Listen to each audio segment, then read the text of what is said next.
I'm on a journey to get 100 platinum trophies on PlayStation, and the next game I'm working on is Remnant 2. We begin with our protagonist and his friend Cass as they're searching for Ward 13, which is a safe haven for those in the post-apocalyptic world. This search leads them underground where they get ambushed by the root creatures, and when things look like the end for them, they get saved by a man and a woman. Their names turn out to be Bo and Clementine, and they were from Ward 13. We decided to join them as they were making their way back to Ward 13, but along the way we ran into a creature called the Root Mantis. And this is actually like the first tutorial boss of the game. After a big fight, we finally took down the Root Mantis, and this is where we would earn our first trophy. But I actually started a playthrough before when the game first came out, and I had the first 2 trophies unlocked. But both of these were earned in the first hour of the playthrough, and so I'm just going to leave this banner here, but I promise after the first 2, the rest of the trophies will pop up. Anyways, we finally make our way to Ward 13, where we go through the tutorial of the place and talk to everyone, and while doing so, one of the people named Wallace gave us the chance to choose our first archetype, which are like classes in this game. I chose the medic to start with, and after choosing your archetype,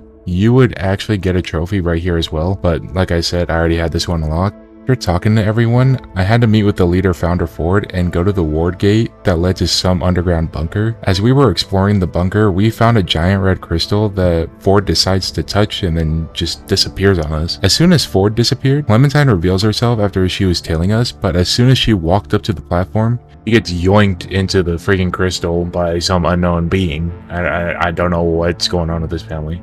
And now I guess it's up to us to go and save her, so we go to the crystal and disappear. After the crystal teleported us, we quickly find ourselves in this temple-looking area that is surrounded by trees and is in a forest-like world. We soon find out that this world is called Yeisha, and as we make our way through Yeisha and explore the many different areas while fighting different bosses, and upon defeating one of these bosses, I got a trait, which are like attributes to boost certain aspects of the gameplay for you. This is considered my first non-starter trait, so I got a trophy with it. About halfway through, we met this person called the Flautist. He's a native of this world, and upon meeting him, we ended up getting a trophy for this as well. He gives us some dialogue of this world and hints at the root that is consuming this forest, which is code for, hey, destroy the big bad boss at the center and save our forest, pretty much. What I went ahead and did, I traversed through the world, ending up in different areas and dungeons, fighting mini bosses, as I made my way to the main boss, the Corruptor. This guy was a crazy hive mind that had his own robot that he could just control, I guess, with his root power. I had to fight both at the same time, and when I finally beat the boss, I got the trophy for it.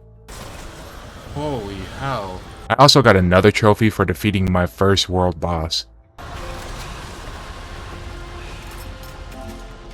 After I went to go back to the crystal to teleport back to Ward 13 when I suddenly got pulled into another world, and there's a lot of stone here. This place is called the Labyrinth, and this is another one of the many worlds in this game, but before progressing more into this, I used the teleport crystal to finally go back to Ward 13 and use the boss materials from the last world boss and create my first boss weapon, which earned me another trophy. Bossing up. I also got another trophy for crafting my first non-starter weapon mod. That looks cool. Expanding horizons. Crafted non-starter weapon mod. With my newly crafted weapon and some upgrades I made to my previous equipment, I went back to the labyrinth to progress through the world and find the world boss. The next world boss were these giant cubes called the Labyrinth Sentinel in an actual labyrinth boss room, and the only way for me to destroy them was to shoot out the white cubes, which were the weak points, but the cubes would roll down these pathways in the maze, and then there's the other ones that were floating in the sky as well that had the same weak points, but they would just rotate in the sky, so they're pretty easy to get. The more difficult one was trying to stay alive and not get crushed by the giant cube. When we defeated this boss, we also got another trophy. With the sentinel down, I continued to progress through the area until I found a room with a giant floating orb, with the person floating behind the orb from our view. But as we made our way up the steps, the orb turned around and began transforming the place and moving us around, trying to attack us, before the scene pans to the floating person, which turned out to be Clementine. And yeah, we finally found her. But Clementine tells the orb to stop, and it proceeds to explain who we are. After that, Clementine and our character proceed to have a catch up and then explain who the giant flying orb was, who turned out to be the Keeper. He uses this labyrinth to protect the other worlds from the root, which he's clearly losing in, as we've seen what happened to Yeisha. He uses this place because it's actually the bridge between different worlds like Yeisha. The Keeper then proceeds to scramble our brains. I guess this is what he needed to do for us to understand him, because I guess he wants to talk to us after we show this glowing white fragment that we found. Yes, I didn't bring it up before because there wasn't a cutscene for it. It was just kind of a boss drop. But anyways, Clementine and the Keeper talk about this index thing that's supposed to be like a failsafe against the root, and that the key we got from the boss is what's supposed to help start the process. So the two kind of just sent me on my own way to go to these other worlds and basically do the same thing I did on Yeisha. The next area, I end up in a royal courtyard in the world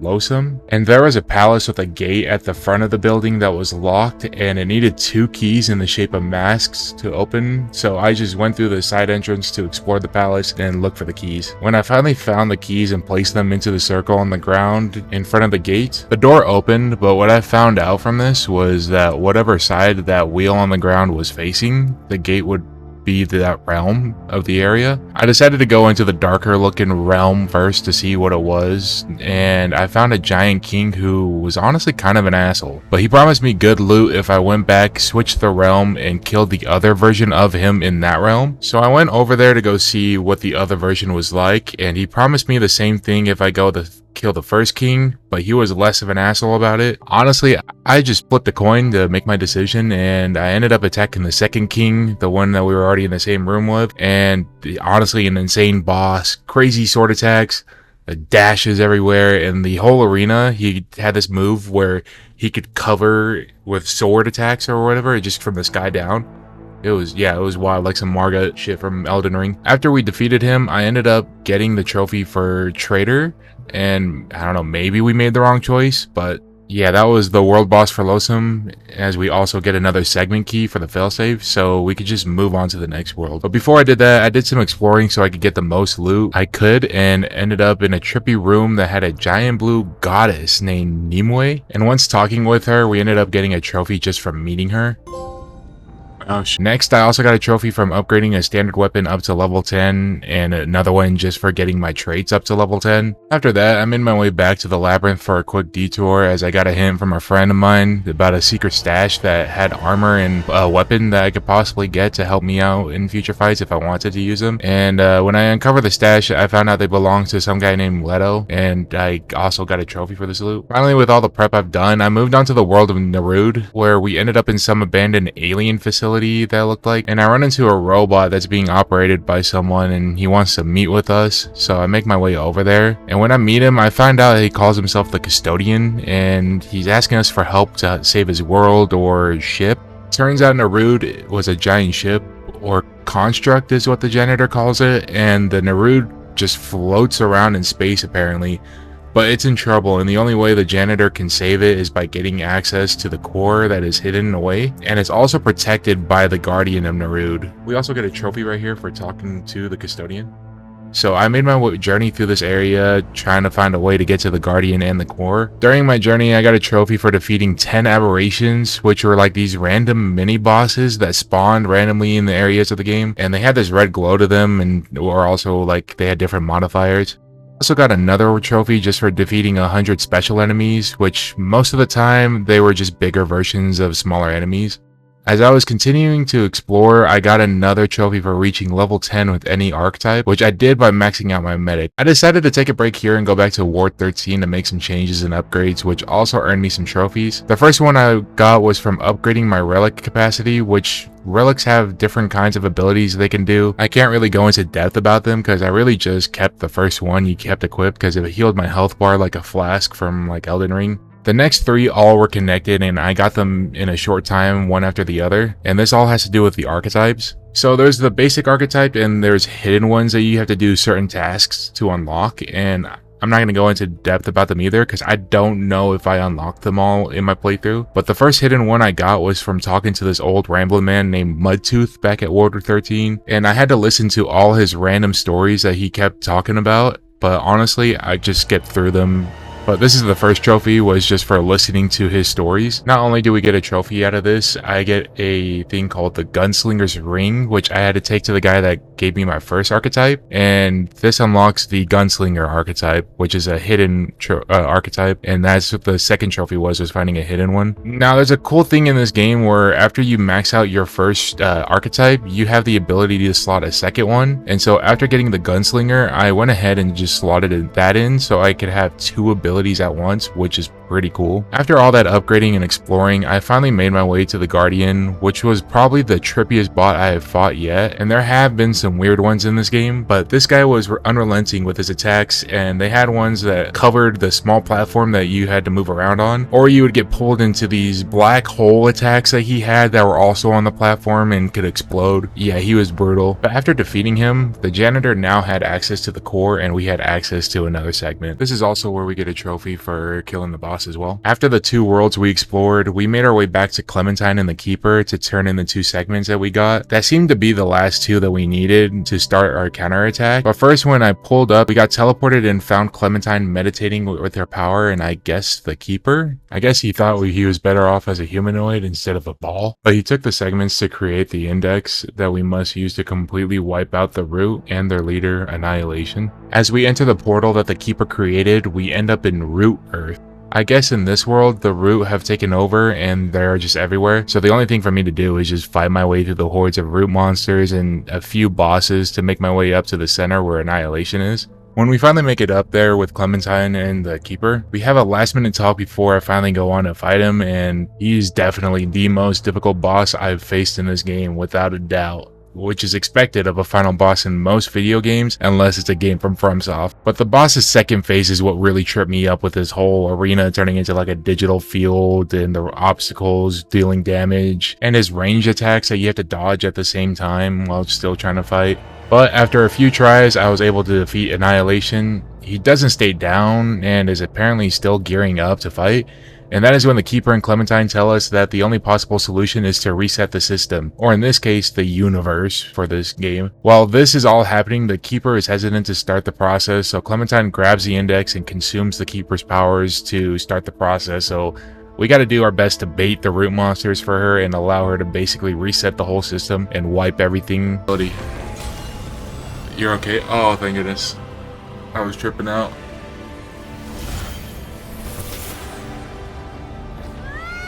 Scholar.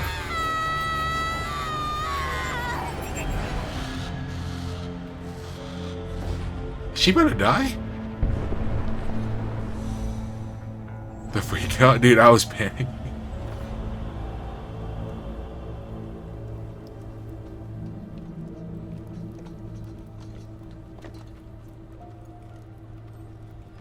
Did she just die?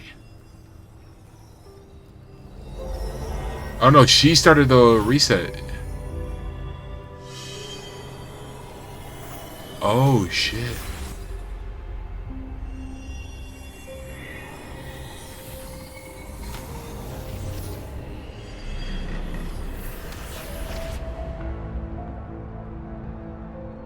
He's back on Earth?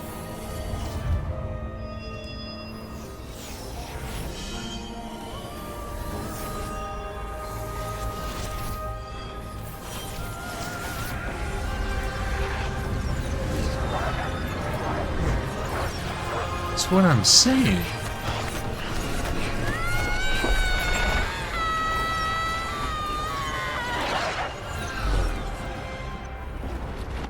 Dude, oh my gosh, she just wiped off everything.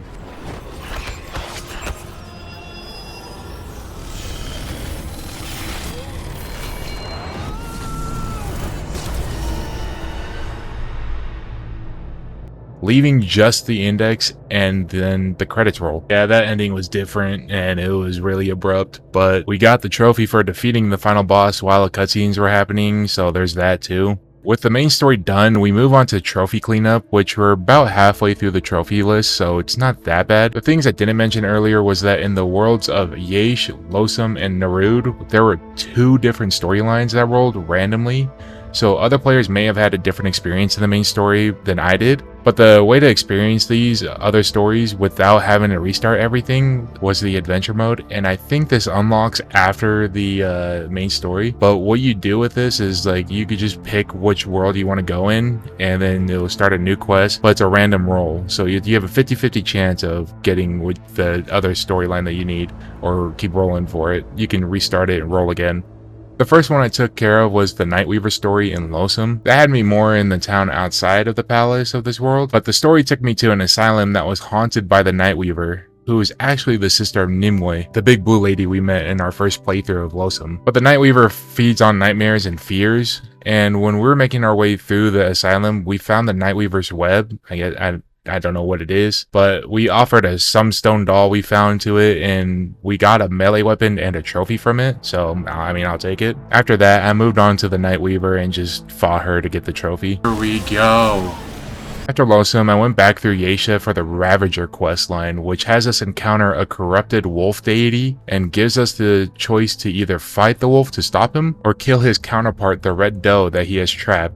I ended up going with the easiest option by just killing the doe, which made me get 3 trophies from this. One was for defeating the Ravager, but did I really defeat the Ravager though? The second one I got was for defeating a boss in a single player lobby without taking any damage. I would have hated how long this would have taken me if I did this the normal way, but I guess not. We don't have to worry about that anymore. The last one was just getting the alternate reward from a world boss. Also in Yeisha, I completed some world trophies that I can only unlock in here, such as I met another blue person that was maybe a goddess or a fairy of some sort named Midra, and got an alignment reading from her. I don't know, whatever that is. She asked like some psychological questions, but yeah. At the end of that, we ended up getting a trait, and I got 2 trophies here. The first one was for the alignment reading. The second one was for obtaining 10 traits, and with that newest one that we got, that was number 10. The next trophy I got was from crafting my first item from this altar called the Blood Moon Altar. I did this a lot earlier in the game, but for some reason this randomly just decided to pop now. The last one I completed here on Yeisha was for a water harp that I found where I could input certain notes, and if I played a certain secret song, it gave me a weapon and a trophy as well. The next and final questline on Narud was to open up this prison and defeat this monster Talratha. He was wanting to consume and be one with everything, which is like, yeah, we just went ahead and killed him and got the trophy. During that quest on Narud, I got 2 trophies though. One was for acquiring 50,000 total scrap, which is like the currency. And the next was for getting a standard weapon all the way up to level 20. Now with all these questline stories and trophies done, I had 14 more to go, and all but 2 were upgrading or collectible trophies. So I pulled up a list of all the weapons, traits, and relics, and then just ran through these questlines again and again just to knock these out. The next trophy was for acquiring 15 guns. After that was the one for collecting 10 melee weapons. And while progressing through Losum, I got another just for killing my 25th aberration. This one was around a mechanic I didn't mention earlier, but there was weapon mutators, which just gave bonus perks for your standard weapons. My next one was for getting 20 melee weapons, which is all done with that. And then shortly after, I got the next one for crafting 15 weapon mods. Next, I went back to Yeisha because I couldn't complete this one earlier for the life of me, but it was to find a blood moon room, which can only be found during, you guessed it, a blood moon phase. So I went back after Googling it and finally got to one. The next one you may have seen from some boss fight rewards, the Tome of Knowledge, and they're just basically skill points for my traits that I can just use to level up the traits, and I got one of them leveled up earlier. This next trophy was for getting the maximum amount of trait points possible. The next one I went back to Ward 13 and took one of the boss weapons I crafted and upgraded it to the max level of 10 to earn 2 more trophies. After that, I finally collected 30 weapons, and I learned on the last 7 to 8 that I was hunting for that repeated weapon drops count apparently, even if they just give you scrap. Apparently it counts towards it, but yeah, I could have gotten that trophy done a lot earlier. The next one I got was from hitting 100,000 scrap total collected. After that, I went through the 10 relics I needed to get this trophy to pop, and we have finally reached the last trophy that we need before we get to platinum. And honestly, I'm not proud of how I got this one. This trophy required 20 traits for me to get, and duplicates don't count like how they did with weapons. And honestly, I couldn't figure out how to get some of these to drop, so I went ahead and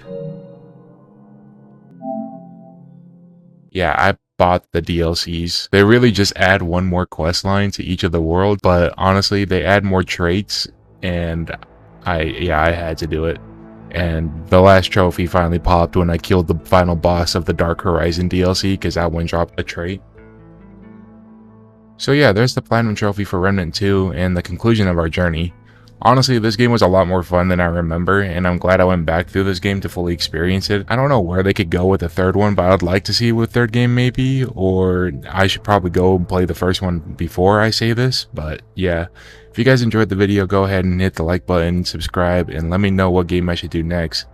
Like I said, I'm on a journey to get 100 platinum trophies, so any recommendations you want me to do, I'll add it to the list. Hope you all have a blessed day. Thank you all for watching, and now I gotta go back and play through the DLCs entirely now. Catch you guys on the next one. See ya.